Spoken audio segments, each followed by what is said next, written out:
కొవ్వుని కరిగించే నిమ్మకాయ ఎలాగో తెలుసుకోండి. విటమిన్ సి పుష్కలంగా ఉండే నిమ్మకాయలలో కొవ్వుని కరిగించే లక్షణాలు ఉన్నాయి. ఐరన్ లోపంతో బాధపడేవారు తొందరగా నీరసించే అవకాశం ఉంది. ఇలాంటప్పుడు ఎక్కువ క్యాలరీలు ఉన్న స్నాక్స్ తీసుకునే బదులు లెమన్ జ్యూస్తో కూడిన సాలడ్ తీసుకుంటే ఎక్కువ శక్తిని ఇవ్వడమే కాకుండా శరీరంలోని కొవ్వును కూడా కరిగిస్తుంది. అలాగే వంటింట్లో అందుబాటులో ఉండే లవంగాలు, మిర్చి, దాల్చిన చెక్క వంటివి కూరల్లో ఎక్కువగా వాడటం వల్ల శరీర ఉష్ణోగ్రతను పెంచుతాయట. ఈ వేడి శరీర జీర్ణక్రియలో కొద్దిపాటి వృద్ధిని కలిగిస్తుంది.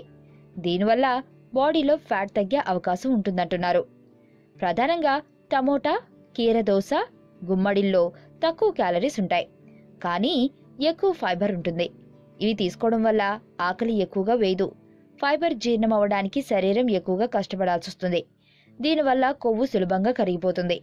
వీటితో ఎక్కువ విటమిన్స్, మినరల్స్ శరీరానికి అందించడమే కాకుండా యాంటీ ఆక్సిడెంట్స్ జీర్ణక్రియను, శక్తిని స్థాయిలో ఉంచుతాయి.